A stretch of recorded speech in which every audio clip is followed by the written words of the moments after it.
Bismillahirrahmanirrahim. Alhamdulillahirabbil alamin. Wassalatu wassalamu ala Muhammadin wa ala alihi wa sahbihi ajma'in. Subhana la ilma lana illa ma 'allamtana innaka antal alimul hakim. Yang sama-sama kita hormati Ketua Panitia Pembangunan Masjid Widiria beserta seluruh panitia, para sesepuh, para tokoh masyarakat, para ahli ilmu, ahli ibadah, bapak-bapak, ibu-ibu, hadirin, hadirat sekalian yang dimuliakan Allah Subhanahu wa taala. Alhamdulillah, dengan izin dan ridho Allah Subhanahu wa taala kita lanjutkan kajian tafsir Al-Qur'an, yaitu tafsir Imam Asy-Sya'rawi dan tafsir Al-Marawi, yang insyaallah pada kesempatan pagi ini akan membahas mengenai surah Al-Baqarah ayat 74. Surah Al-Baqarah ayat 74.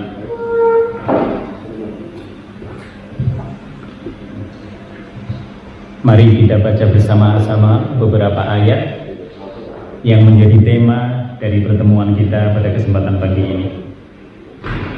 A'udzu billahi minasy syaithanir rajim. Bismillahirrahmanirrahim. Summa qasat qulubukum min ba'di dzalika fahiya kal hijarati aw ashaddu qaswah wa inna minal hijarati lama yatafajjaru minhul anhar wa inna minha lama yashaqqaqu fayakhruju minhul ma' wa inna minha lama yahbitu min khasyatillah wa ma Allahu bighafilin amma ta'malun afatatma'una an yu'minu lakum wa qad kana fariqum minhum yasma'una kalam Allah thumma yuharrifunahu min ba'di ma 'aqaluhu wa hum ya'lamun. Wa idza laqul ladzina amanu qalu amanna wa idza khala ba'duhum ila ba'din qalu atuhadditsunahum bima fatahallahu 'alaikum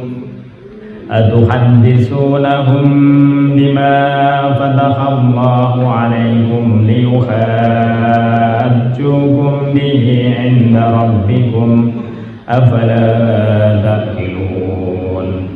Awala ya'lamuna anna Allaha ya'lamu ma yusirruna wa ma yu'linun wa minhum ummiyuna la ya'lamuna al-kitaba illa amaniya wa inhum illa yadunnun. Fawailul lilladzina yaktubuna al-kitaba biaydihim thumma yaquluna hadha min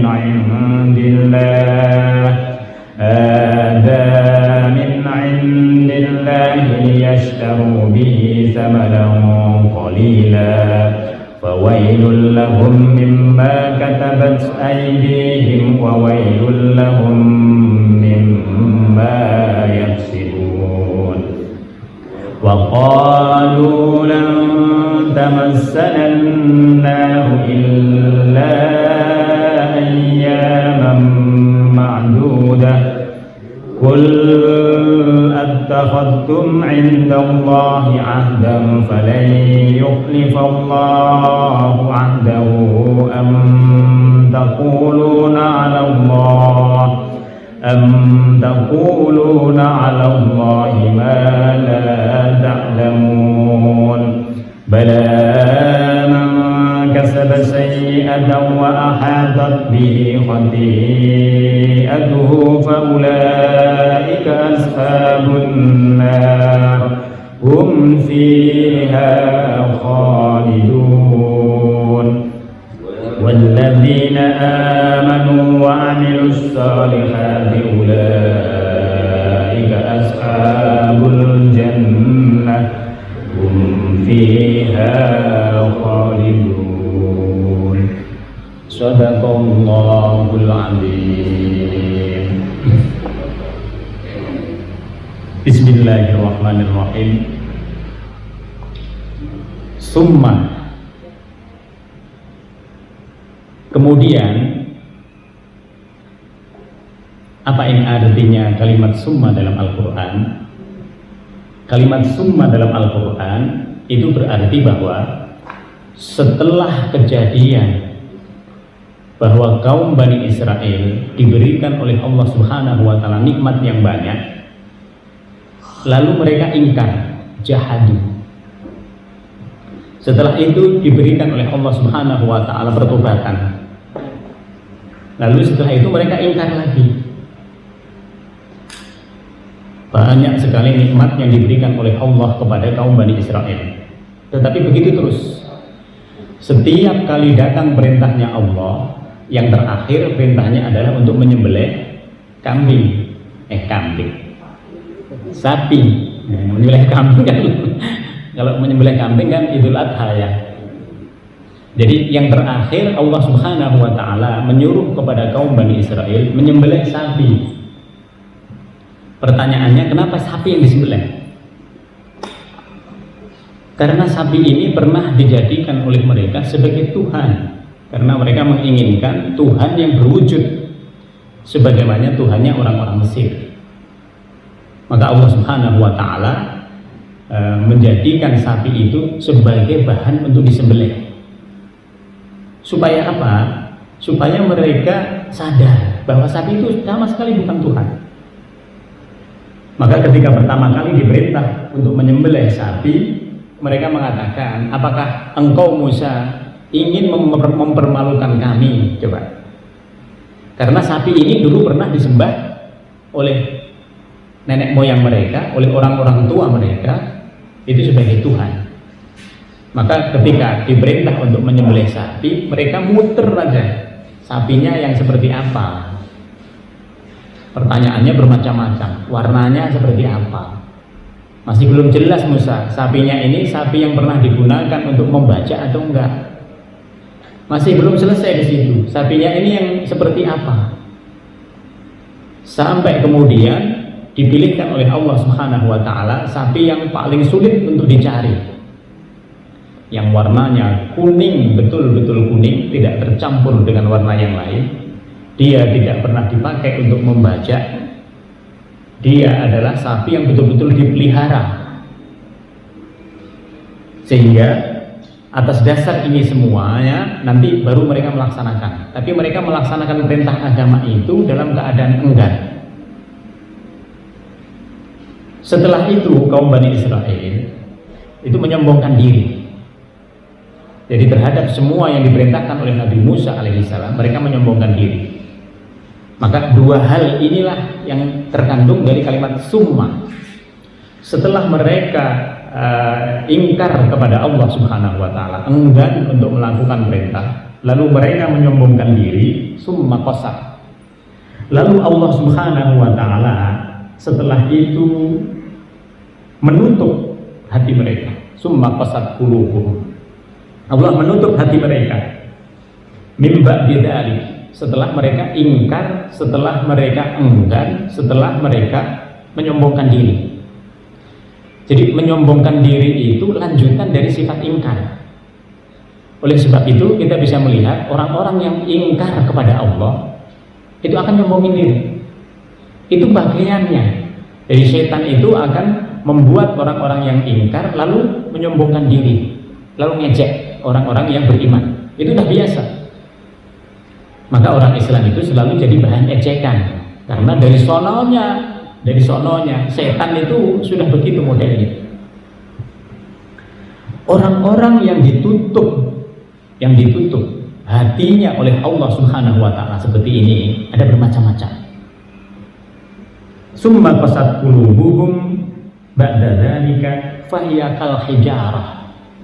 Ditutup oleh Allah hatinya itu seperti kerasnya batu.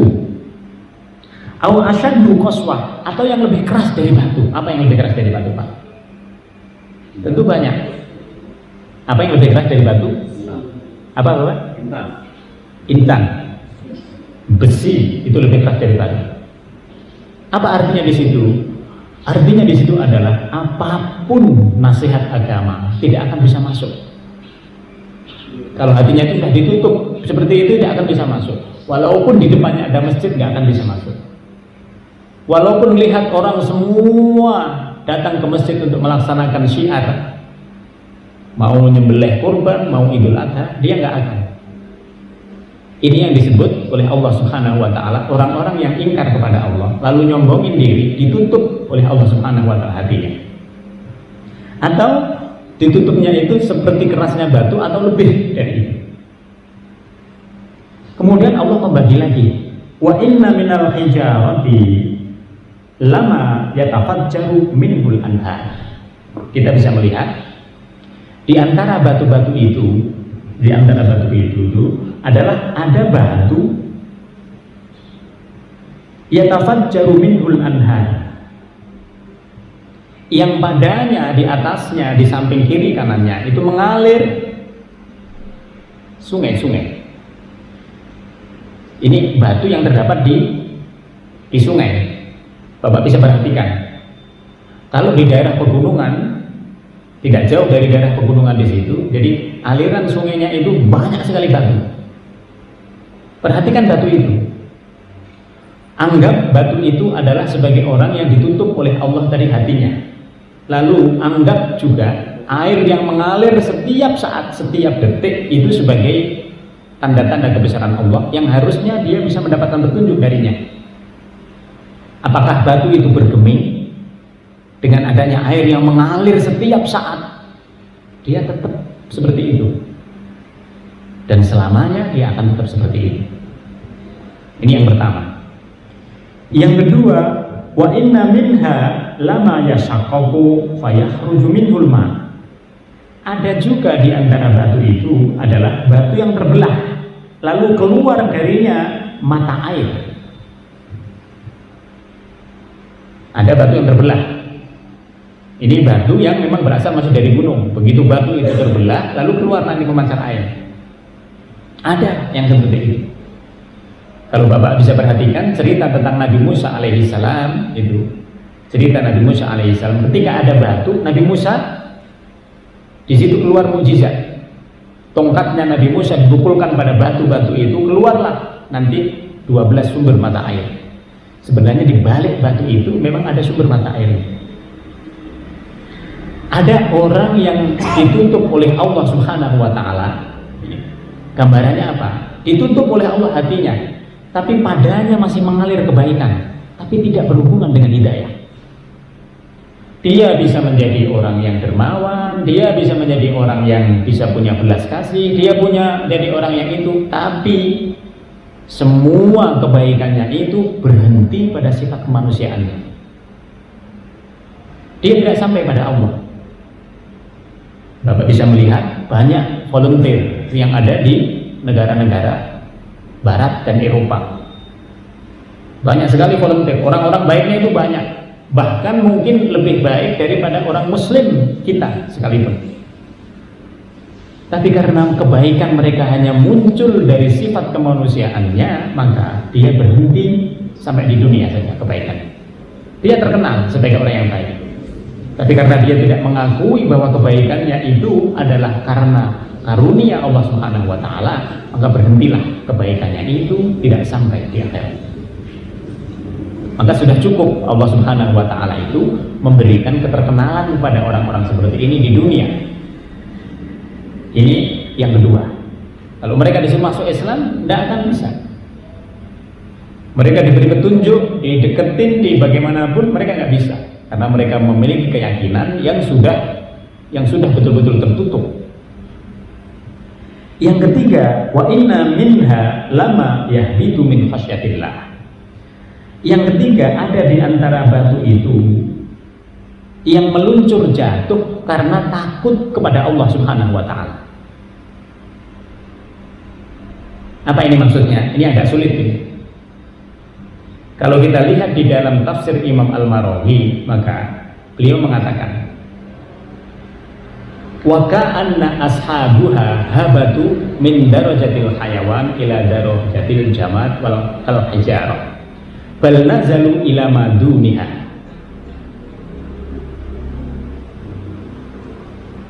Yang keempat ini dikatakan wa minha, dan diantara batu itu ma yanhitu min a'lal jabal au min atna'ihi bi hadisin min hawadisil kauni al-hailah. Ada di antara batu itu yang dia jatuh. Jatuhnya itu karena apa? Jatuhnya karena peristiwa alam yang ada di situ. Entah karena gempa, entah karena gunungnya itu meletus dan sebagainya. Sudah dalam keadaan seperti itu pun dia belum mengambil pelajaran. Jadi ada di antara orang-orang yang tidak beriman ini yang ditutup oleh Allah hatinya. Hidupnya itu sebenarnya juga tidak enak. Kaya tidak, sejahtera juga tidak, miskin iya, tapi tetap yang ada di sekitar dia itu tidak bisa menjadikan dia untuk mendapatkan petunjuk dari Allah. Maka di sini dikatakan mereka ini yang aslinya itu mulia karena manusia itu tingkatan adalah tingkatan yang ketiga. Manusia itu tingkatan yang ketiga kemuliaannya. Tingkatan yang pertama di bawah manusia yang diperuntukkan untuk manusia itu adalah al-jamadat. Al-jamadat itu benda-benda yang ada di bumi ini yang oleh kita nggak kelihatan dia punya insting. Nggak kelihatan dia punya cara bicara, nggak kelihatan kalau kita merespon dia akan merespon. Seperti batu, seperti pohon, seperti semua benda-benda yang kelihatan oleh kita mati, padahal dia hidup. Yang kedua, di atas al-jamadat itu ada al-hayawanat. Al-hayawanat itu binatang yang lebih tinggi dari dia derajatnya. Ini juga untuk manusia. Hewan ini hampir sama dengan manusia, bedanya hanya di akalnya saja yang terbatas. Tapi dia memiliki insting, dia memiliki perasaan, dia memiliki banyak hal yang sama seperti manusia. Oleh sebab itu, kalau manusia terjadi apa-apa, bisa salah satu dari organnya itu diambil dari hewan. Yang beda cuma cara berpikir. Mereka tidak diberi oleh Allah Subhanahu wa Ta'ala akal seperti manusia, sehingga manusia itu bisa terus memperbaiki, hewan tidak. Tapi dia punya perasaan. Kalau ibu, bapak semuanya memperlakukan apa pada hewan, dia punya insting. Nah, itu terjadi pada hewan. Manusia lebih tinggi lagi dari itu. Manusia yang lebih tinggi dari itu, yang harusnya dia mendapatkan petunjuk dari Allah Subhanahu wa Ta'ala tadi, itu jatuh martabatnya dari martabat manusia, bukan hanya ke martabat hewan, tapi ke martabat al-jamadat, benda-benda mati tadi. Ketika manusia itu sudah ingkar kepada Allah, ketika manusia itu sudah menyombongkan diri kepada Allah, jadi dia tidak lebih dari benda-benda yang mati. Maka sering dikatakan dalam Al-Quran, orang-orang yang tidak beriman itu seperti mati, karena perbuatan mereka sama sekali tidak ada yang berkesesuaian dengan perintahnya Allah. Padahal mereka dihidupkan oleh Allah di muka bumi ini supaya mereka menjadi tanda-tanda kebesaran Allah juga, bahwa mereka lebih baik dari binatang, bahwa mereka lebih baik dari benda-benda mati tadi. Kalau mereka hanya bertasbih dengan cara mereka sendiri, manusia bisa bertasbih dengan semua hal.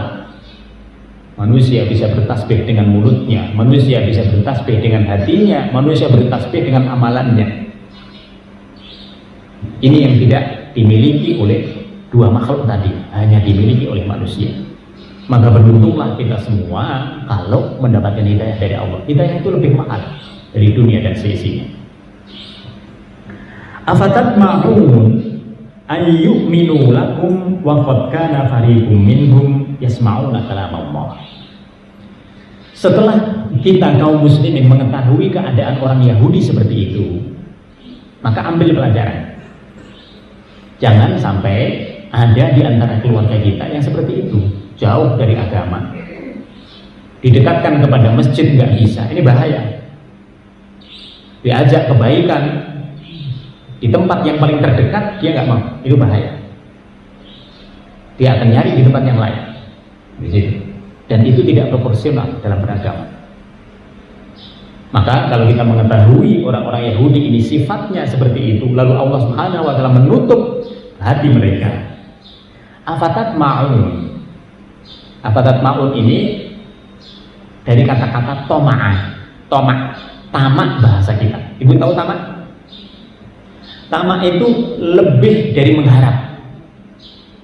Kalau ibu-ibu lagi jalan ke sini itu ada yang ini, terus kita ada di masjid, aduh berharap nih kalau ada makanan, nah itu masih nggak apa-apa. Berharap gitu masih nggak apa-apa, karena berharap karena bisa jadi dapat, bisa ditinggal. Gitu. Tapi kalau sudah tamak itu lebih dari itu. Dia betul-betul ingin mendapatkan apa yang dimiliki oleh orang itu. Kalau perlu direbut pun direbut. Maka Allah Subhanahu wa taala mengajari kepada Rasulullah sallallahu alaihi wasallam, "Afatat ma'una, Muhammad dan kaum muslimin, apakah kamu masih sangat berharap ayyuminu lakum, mereka beriman kepada kalian semuanya?" Ini terjadi di Madinah. Nabi berhadapan dengan orang-orang Yahudi. Lalu Nabi bersama para sahabat pengen mereka ini masuk Islam. Allah sudah tahu, kalau engkau berharap banyak kepada mereka sampai engkau tamak kepada mereka, engkau akan kecewa. Maka Allah mengajari di sini, afatat ma'una ayyuminu lakum. Engkau tidak boleh tamak agar mereka itu beriman kepada kalian. Wa qad kana fariqum minhum, karena ada sebagian besar dari mereka, ini ayat, yasma'una kalam Allah, mereka sudah dengar kalam Allah sebelum ada Al-Quran turun, sebelum ada Nabi Muhammad itu datang ke Madinah. Mereka sudah punya Taurat itu adalah kalam Allah, sama mereka punya itu. Yasma'una kalam Allah, mereka dengar Al-Quran juga. Tapi yang terjadi adalah summa yuharrifunahu min ba'di ma aqaluhu. Tapi mereka merubah apa yang ada di dalam Taurat itu. Jadi orang-orang yang menjadi tokoh agama di antara agama yang dulu dibawa oleh Nabi Musa alaihissalam dan juga agama yang dibawa oleh Nabi Isa alaihissalam, itu mereka rubah apa yang ada di dalam Taurat dan juga apa yang ada dalam Injil. Kenapa mereka berani merubah? Karena tidak ada lagi orang yang hafal Taurat, tidak ada lagi orang yang hafal Injil. Yang hafal Taurat itu cuma 2 orang, Nabi Musa alaihissalam, dan dalam riwayat lain dikatakan adalah nabi berikutnya, nabi yang dianggap oleh orang-orang Yahudi sebagai anaknya Tuhan. Siapa? Nabi Uzair. Jadi Nabi Uzair itu tidak disebut kecuali 1 kali dalam Al-Quran, Uzair ibnullah. Maka mereka dianggap sebagai anaknya Allah, karena satu-satunya orang yang hafal setelah Nabi Musa alaihissalam adalah Uzair. Karena sudah tidak ada yang hafal terhadap Taurat itu, dirubah. Imam Al-Maraghi menyebutkan kepada kita apa yang dirubah oleh mereka itu. Yang pertama, mereka merubah semua sifat yang ada pada Rasulullah SAW. Nanti akan ada nabi namanya Muhammad, terus kemudian dijelaskan sifat-sifatnya. Sifatnya itu antara lain, dia akan selalu menyuruh kepada kebaikan, menolak kepada keburukan. Dia akan selalu memerintahkan kepada orang untuk saling bersilaturahim. Itu dihilangkan semua yang seperti itu. Yang kedua, yang dihilangkan oleh mereka,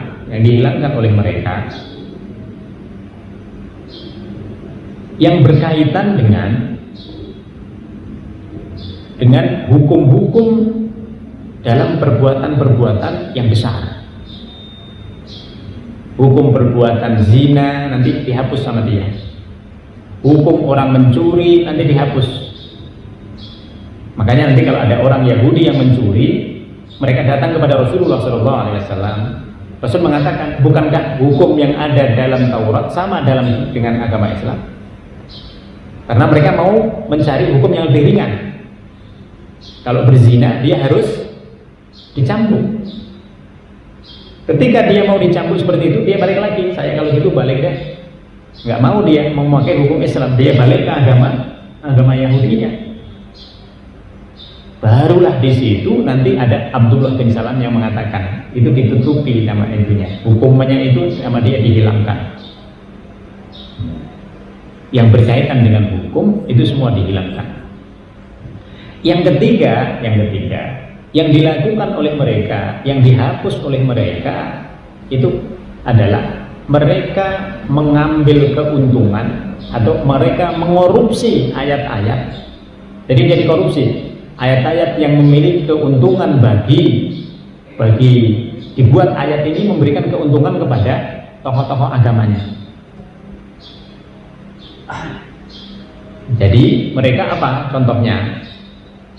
Mereka sengaja merubah ayat-ayat itu supaya mereka bisa hidup, karena dengan mereka menyampaikan kepada jamaahnya mereka dapat uang di situ. Jadi mereka hidup dari jamaahnya. Nah, di sini. Maka tiga hal ini yang disebut oleh Imam Al-Marawi di dalam tafsir. Setelah itu Allah Subhanahu wa taala mengatakan wa hum ya'lamun. Mereka mengetahui betul. Bahkan di antara tokoh-tokoh agama ini saling tahu itu dirubah. Tapi karena kepentingan dari tokoh-tokoh agama ini sama, supaya mereka tetap memiliki pengikut, supaya pengikutnya itu tetap tidak keluar dari mereka, maka mereka rubah itu untuk kepentingan mereka. Maka agamanya Allah ini sebenarnya menganggap kita itu semuanya sama dalam beribadah. Yang beda itu cuma pengetahuan kita. Dalam ibadah orang yang tahu belum tentu dia lebih hebat ibadahnya dari ahli ibadah yang sesungguhnya. Nah, maka di sini semua orang ketika berhadapan dengan Allah dalam ibadah sama. Tidak perlu menggunakan ahli agamanya. Oh, saya ingin bertaubat, saya datang deh kepada ahli agama. Tidak, semua kita itu bisa langsung berhubungan dengan Allah Subhanahu wa taala. Itulah agama yang sesungguhnya. Karena semua kita memiliki jalinan komunikasi dengan Allah Subhanahu wa taala. Tinggal diperkuat saja. Wa idza laqul ladzina amanu qalu. Apabila mereka ketemu dengan orang-orang yang beriman, ketemu para sahabat, qalu mereka akan berkata, amanna. Kami juga orang yang beriman. Bahkan dikatakan dalam sirah Nabawiyah itu, kalau mereka sholat, mereka ada di barisan yang paling depan. Karena di situ yang paling kelihatan. Oh, si itu. Jadi amalan yang dilakukan mereka penuh dengan amalan riya. Riya itu pengen dilihat orang. Padahal amalan yang riya itu adalah amalan yang tidak tersimpan di sisi Allah Subhanahu wa taala. Maka kalau kita punya riya, ya Allah dulu pengennya begini, saya sebelum amalan itu terjadi diperbaiki. Kita mau berkorban. Ada rasa tidak enak kalau kita tidak berkorban. Nah, ini muncul yang begitu itu. Maka dalam hati kita harus langsung diignore, harus dihapus. Ya Allah, saya rubah ini. Sebelum pelaksanaan itu terjadi masih bisa kita memperbaiki niat. Maka memperbaiki niat itu diperbolehkan. Yang semula niatnya begini, nah dirubah. Ya Allah, saya betul-betul semata karena. Tapi kalau sudah mengatakan begitu masih ada sedikit dalam hati kita, udah, ya Allah ini di luar kuasa saya. Serahkan aja kepada Allah. Maka keikhlasan itu bertingkat-tingkat. Keikhlasan kita hari ini begini, besok belum tentu seperti itu. Keikhlasan itu selalu berubah-ubah. Oleh sebab itu tetapkan keikhlasan itu. Ya Allah, semata-mata saya memurnikan semua ini karena supaya amalan kita itu tersimpan di sisi Allah Subhanahu wa taala. Wa idza khala ba'duhum ila ba'd. Apabila mereka ketemu dengan komunitas mereka, dengan kawan-kawannya yang munafik tadi, qalu mereka akan berkata, atuhadditsunahum bima fatahallahu alaikum liuhajjukum bihi inda rabbikum. Apakah akan kamu ceritakan, kamu terangkan kepada mereka apa yang telah diterangkan oleh Allah kepadamu, sehingga mereka dapat menyanggah kamu di hadapan Tuhanmu. Jadi mereka Dualisme ini. Ketika berhadapan dengan orang-orang yang beriman, itu mereka mengatakan kami beriman. Tapi begitu ketemu dengan komunitas mereka, gimana kamu sholat di sini gimana? Iya, mereka nggak tahu kalau kita sholat ini hanya sekedar permainan kita, supaya kita dianggap sebagai golongan mereka. Maka orang-orang munafik ini nanti baru ketahuan setelah Rasulullah SAW melaksanakan perang Badar. Ketika mau perang, waktu persiapan, teriaknya luar biasa, kita siap, pokoknya kita dukung. Nah gitu, di mana-mana begitu, Bu. Begitu pelaksanaannya nggak ada ini orang. Nah di sini, ini 300 orang ini ikut siap perang, persiapannya sudah siap. Di tengah jalan ketika kita menuju ke Rasulullah bersama para sahabat menuju ke Badar, di daerah Badar, di situ di perbatasannya kota Madinah, mereka berpikir ini yang kita hadapi 1000 orang, secara akal, secara logika kita bakal kalah. Yang kita hadapi 3000 orang, sementara kita cuma 1000. 3 kali lipat yang kita hadapi, berarti 1 orang di antara kita harus mengalahkan 3 orang. Lalu dipimpin oleh Abdullah bin Ubay, mereka keluar dari pasukan. Berapa orang di situ? Bukan hanya 10-20, 300 orang keluar. Sepertiganya. Lalu setelah itu, nanti setelah perang Badar selesai, Rasulullah mendapatkan kemenangan. Maka perang yang paling berat itu adalah perang Badar, karena perang penentuan antara yang hak dengan yang batil. Setelah itu baru Allah Subhanahu wa taala memerintahkan kepada Rasulullah untuk mengamati perilaku orang-orang munafik ini. Disitulah baru kelihatan orang-orang munafik yang berasal dari orang-orang Yahudi. Itu menjengkelkan. Ketika Rasulullah saja begitu, ketika Nabi Musa alaihissalam lebih menjengkelkan lagi. Jumlahnya bukan hanya 300, jumlahnya ribuan yang seperti ini. Maka kalau kita ingin melihat perbuatan yang paling menjengkelkan, itu adalah perbuatan kaum Bani Israil sampai sekarang, sampai hari kiamat. Karena itu disebut oleh Allah dalam Al-Quran, dia sebagai contoh agar kita tidak seperti mereka. Afala ta'qilun, tidakkah kamu mengerti? Tidakkah kamu menggunakan akal untuk bisa melihat semuanya itu sehingga kita bisa mengambil pelajaran darinya? Awala ya'lamuna anna Allah ya'lamu ma yusirruna wa ma yu'linun.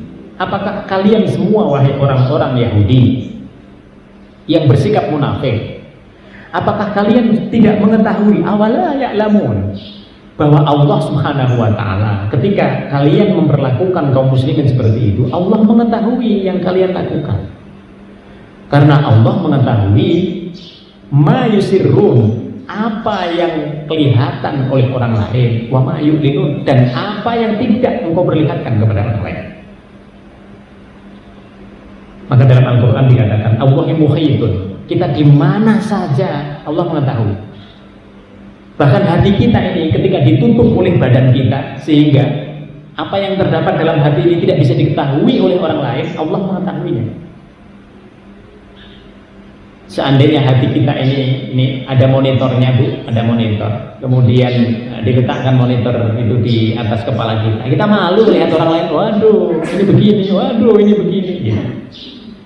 Maka Allah Subhanahu wa taala sampai apa yang terdetak dalam hati kita itu mengetahui. Oleh sebab itu tidak ada yang bisa disembunyikan di hadapan Allah Subhanahu wa taala. Wa minhum ummiyun, dan di antara orang-orang Yahudi itu ada orang-orang yang ummi. Ini bukan ummi yang dalam bahasa Indonesia, ummi bukan. Ummiyi, ini ummiyun. Apa ummi ini? Ummi itu bodoh, nggak bisa baca, nggak bisa tulis. Apa akibatnya kalau orang bodoh? Secara logika, kalau orang bodoh dia menjadi tokoh agama, apa yang terjadi? Di sini dikatakan layak lamun al-kitab, mereka tidak mengetahui apa yang ada di dalam kitab itu sesungguhnya. Illa amaniyya, kecuali berisi angan-angan. Jadi agama ini dibuat nanti, agama itu begini, dibuat sama dia, isinya angan-angan. Bukan berasal dari firman-Nya Allah Subhanahu wa Ta'ala. Ini makna yang pertama. Makna ummi yang pertama itu bodoh, nggak bisa baca, nggak bisa tulis. Nabi itu nggak bisa baca, nggak bisa tulis. Nabi ummi, memang nggak bisa baca, nggak bisa tulis.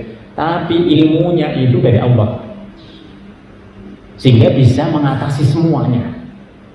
Karena yang ngajari beliau itu adalah Allah. Sementara kita ini yang ngajari manusia, kita bisa baca tulis, tapi kita masih bisa dibodohin oleh manusia. Kalau Nabi nggak bisa. Di sini ada orang-orang di antara kita ini, ibu yang tua-tua yang masih hidup, ummi, nggak tahu baca tulis. Tapi kalau melihat uang, waduh, ngerti banget dia. Di sini ummi dia. Nah, ini yang pertama, makna ummi yang pertama. Makna ummi yang kedua, kata Imam Al-Marawi adalah orang yang memiliki kitab tapi dia tidak mengamalkannya.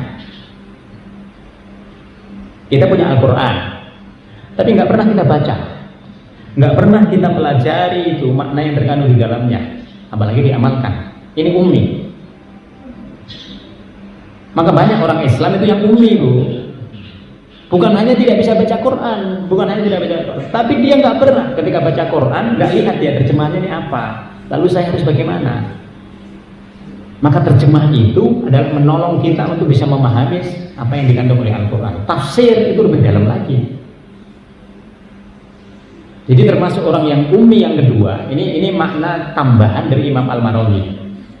Ummi itu bukan hanya orang itu secara bahasa ya yang seperti tadi, tapi ummi yang selanjutnya adalah orang punya Al-Quran tapi dia tidak mengamalkan terhadap Al-Quran itu. Apa yang terjadi? Tidak dapat apa-apa dia. Banyak orang Islam nggak pernah baca Quran. Banyak orang Islam diajak masjid nggak mau. Banyak orang Islam diajak kurban nggak mau. Coba. Padahal kurban itu, mohon maaf ini sekedar singgung sedikit saja. Kurban itu perintahnya Allah. Kurban itu dimulai dengan kalimat inna a'tainakal kautsar. Allah memberi kepada kita nikmat yang banyak, nggak terhitung nikmatnya. Disuruh kurban 3 juta, 4 juta, 5 juta, 6 juta, 7 juta, sampai 27 juta, sampai lebih dari itu nggak mau. Coba bandingkan uang yang kita gunakan untuk kurban itu dengan nikmat yang diberikan oleh Allah dalam setahun.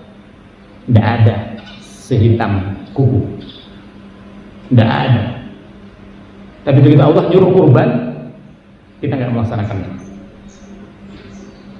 Yang kedua, bandingkan dengan kurban kita dengan kurban Nabi Ismail. Kita jadi suruh kurban dalam bentuk apa? Dalam agama yang dibawa oleh Rasulullah SAW. Hanya menyembelih kambing, hanya menyembelih binatang ternak, hanya menyembelih unta, hanya menyembelih sapi.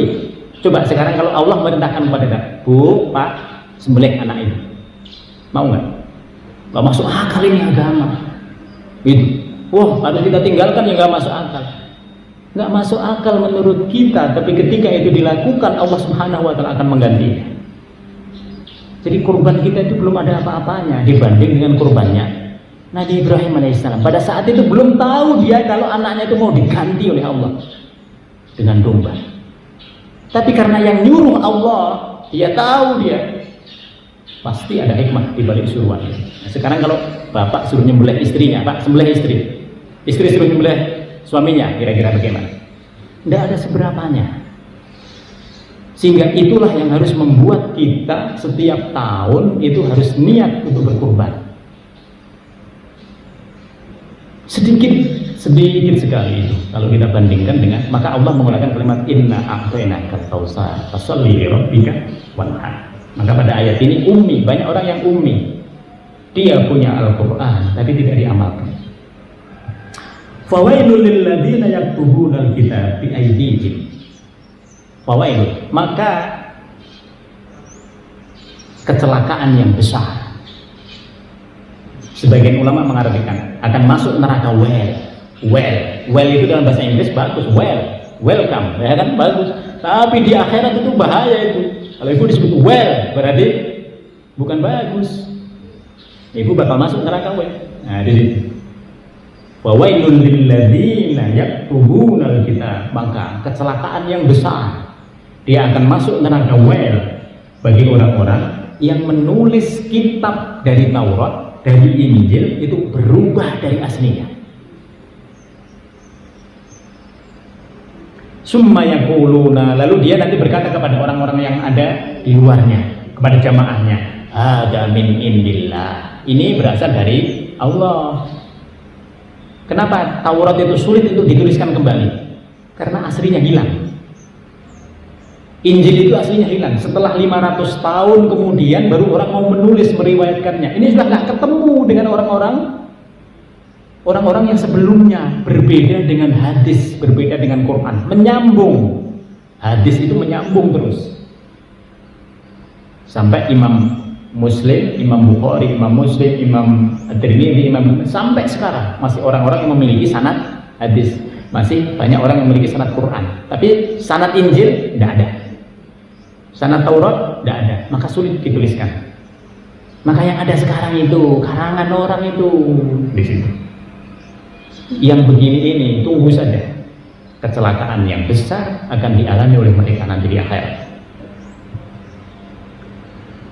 Setelah dia menulis, merubah itu, dia mengatakan ini dari Allah.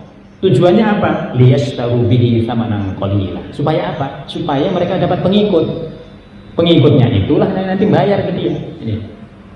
Liyashtaru bihi tsamanan qalila. Kata Allah Subhanahu wa taala, yang engkau dapatkan di dunia itu sedikit sekali dibanding dengan azab yang bakal engkau terima. Di sini. Maka kalau bisa, kalau kita menjadi apa saja, dakwah itu bukan profesi. Kalau dakwah jadi profesi bahaya, karena dia bisa menentukan tarif nanti. Di sini. Lihat bagaimana para nabi berdakwah. Nabi, semuanya nabi itu ketika dia berdakwah, dia punya kegiatan yang dia lakukan setiap harinya. Ada yang bercocok tanam, ada yang berdagang, ada yang bermacam-macam.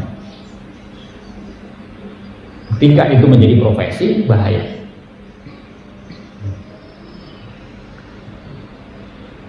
Kemudian setelah itu, fawailul lahum, diulang oleh Allah. Kalau Allah mengulang, itu sudah luar biasa. Fawailul lahum, maka kecelakaan bagi mereka, kecelakaan yang besar. Mimma katabat, dari apa yang mereka tuliskan. Wawailul lahum, diulang lagi oleh Allah Subhanahu wa taala. Maka kecelakaan yang paling besar, mimma yaksibun, dari apa yang mereka lakukan. Mereka ngambil jamaah, mereka terus menyebarkan agama, padahal mereka tahu agama itu sudah berubah. Jadi agama-agama samawi itu sudah berubah semua, sekarang sudah disempurnakan oleh agama Islam. Kalau itu masih diterus-teruskan, bahaya bagi yang meneruskan.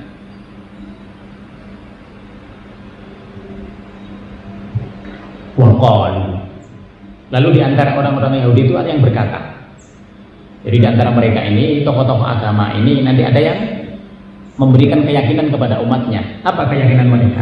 Lan tamassanan naru illa ayyaman ma'dudah. Kata mereka, kita nggak akan masuk neraka kecuali cuma sehari doang. Emang neraka miliknya mbahnya? Dari situ. Jadi mereka punya keyakinan bahwa kita ini kalau masuk neraka nggak akan lama, tenang aja. Memangnya neraka bisa dijamin seperti itu? Siapa yang bisa menjamin seperti itu? Nggak akan bisa. Nah ini, itulah yang disebut tadi, yang ada dalam keyakinan mereka itu adalah angan-angan. Namanya juga angan-angan. Begitu nanti ketemu dengan Allah Subhanahu wa taala, ngabar semua itu. Oh, ternyata salah. Siapa yang dulu ngomongin seperti ini? Dia yang nanti menjadi yang tertuduhnya itu. Jadi mereka sampai seperti itu. Waqalu, mereka berkata, lan tamassanan nar. Kita nggak akan masuk neraka illa ayyaman ma'dudah, kecuali cuma sehari doang. Habis itu kita masuk surga katanya. Surganya siapa ini? Di sini. Surganya baik. Kul, katakan kepada mereka Muhammad, attakhadtum ahdallah, bukankah kalian semua, sudahkah kalian semua menerima janjinya Allah? Janjinya Allah itu apa? Kalau kalian berbuat baik, Allah ngasih surga. Kalau kalian bertauhid kepada Allah, kalian akan selamat. Itu janjinya Allah. Itu ada dalam Taurat, ada dalam Injil, ada dalam Al-Quran. Sama. Maka orang-orang yang beriman, beramal soleh diberikan kabar gembira oleh Allah. Orang-orang yang tidak beriman, apalagi kemudian menentang agama, bahaya dia. Dia akan masuk surga selama-lamanya. Itu sudah janjinya Allah. Fala yukhlifallahu, Allah tidak akan pernah mengingkari janji-janjinya. Tidak akan. Karena janji Allah itu sudah tertulis dalam Al-Quran. Dan semua yang disebut dalam Al-Quran itu benar adanya. Am taquluna 'alallahi ma la ta'lamun. Atau kalian berkata sesuatu yang kalian sendiri sesungguhnya tidak tahu asal usulnya. Gitu. Inilah yang kemudian banyak nanti diyakini oleh banyak orang. Ada keyakinan-keyakinan tertentu, ternyata setelah diurut tidak tahu jeluntrungannya itu dari mana. Nah, di sini. Ini yang bahaya dalam beragama. Kalau itu disampaikan oleh tokoh-tokoh agamanya, bahaya. Yang menyampaikan lebih bahaya, yang menerimanya tidak kritis juga bahaya. Bala, maka demikianlah.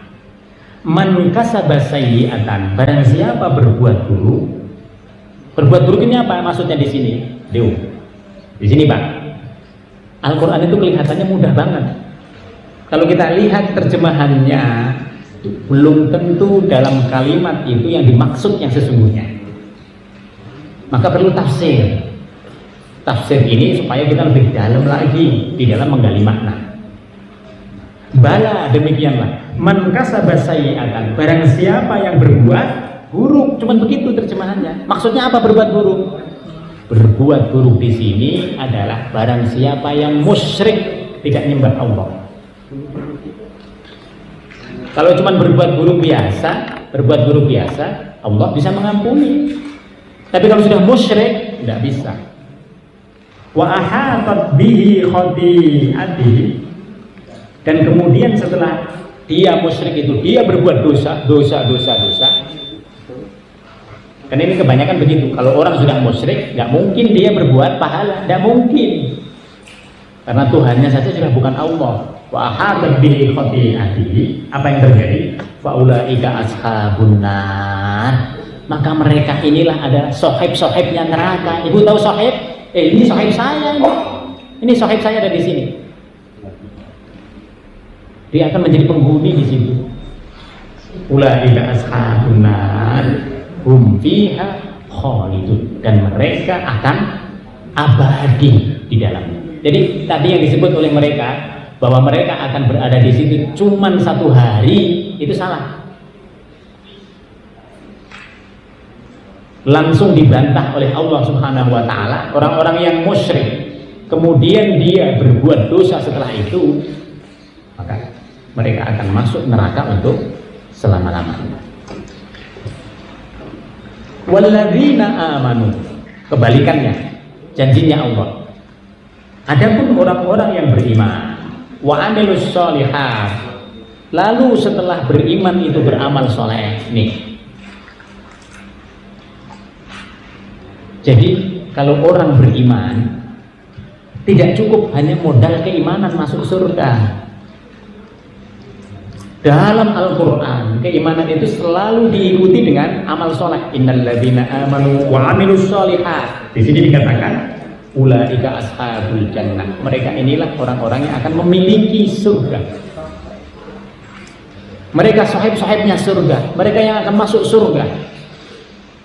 Dalam ayat yang lain dikatakan innalladzina amanu wa amilus sholihati kanat lahum jannatul firdausi nuzula. 2. Innalladzina amanu wa amilus sholihati. Dalam surah At-Tin, innalladzina amanu wa amilus sholihat falahum ajrun ghairu mamnun. Coba. Jadi keimanan saja tidak cukup. Maka tidak cukup orang itu, oh saya beriman, saya nggak sholat. Saya beriman, saya nggak puasa. Kita ini umurnya sudah di atas 40 tahun, yang kita lakukan bukan yang wajib-wajib, yang wajib itu sudah selesai.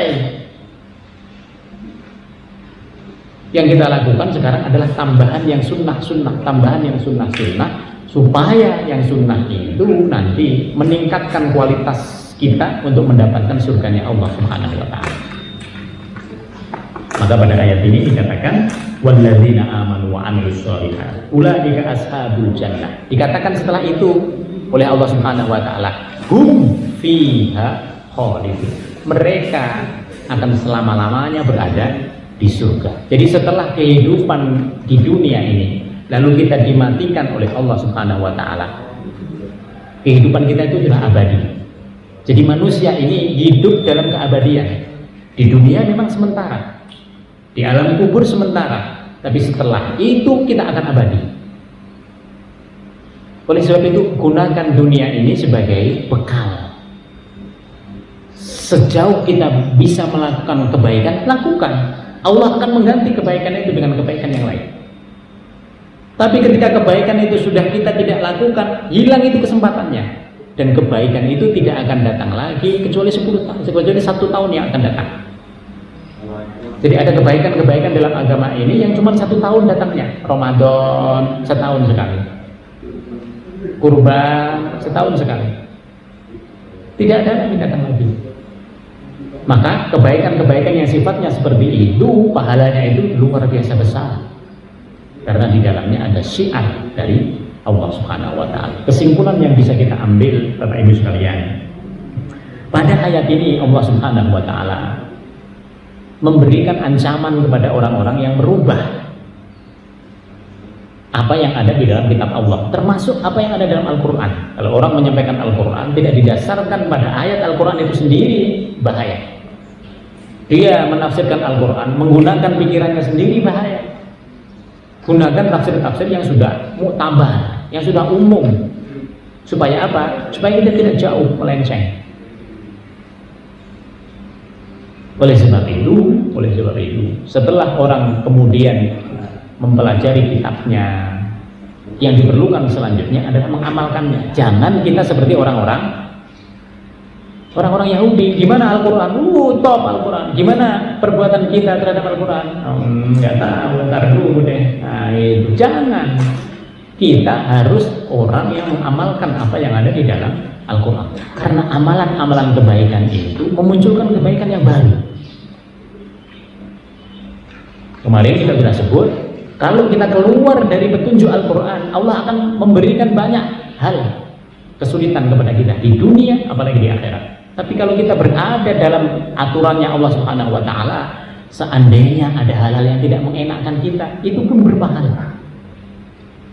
Maka masih lebih beruntung orang-orang yang beriman dan beramal soleh dibandingkan orang-orang yang tidak beriman dan beramal soleh.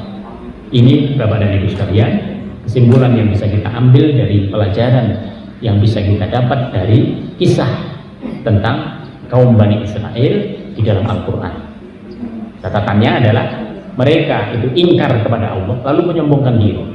Kalau ada orang ingkar menyombongkan diri, sudah dia akan terjadi apa yang terjadi dulu kepada kaum Bani Israel. Semoga Allah Subhanahu wa Ta'ala memberikan tambahan hidayah kepada kita semua, sehingga tambahan hidayah itu memudahkan kita untuk menambah amal-amal soleh kita, sehingga apa yang disebut oleh Al-Quran, innal ladzina amanu wa 'amilus sholihat ulaika ashabul jannah, kita menjadi calon-calon penghuni surganya Allah Subhanahu wa Ta'ala. Mari kita tutup dengan bacaan doa. Bismillahirrahmanirrahim. Alhamdulillahirabbil alamin. Hamdan na'imin, hamdan syakirin, hamdan yu'tina amah wa yukafi mazidah. Ya Rabbana lakal hamdu kama yanbaghi li jalalil karim wa 'azimi sultan. Allahumma barik lana fi majlisina hadza wa barik lana fi usratina wa barik lana fi dzurriyyatina wa barik lana fi ilmina. Allahumma la taj'al jam'an hadza jam'an mubarakan wa marhaman. Allahumma ij'al jam'ana hadza jam'an mubarakan wa marhaman wa tafarruqana min ba'dihi tafarruqan ihsanan wa ma'suman. Subhanakallahumma bihamdika nasyhadu an la ilaha illa anta nastaghfiruka wa natubu ilaik. Subhana rabbika rabbil izzati amma yasifun wa salamun alal mursalin walhamdulillahi rabbil alamin. Demikian, kalau ada hal yang kurang berkenan, ada hal yang tidak pas mungkin, kami mohon maaf. Wal afu minkum.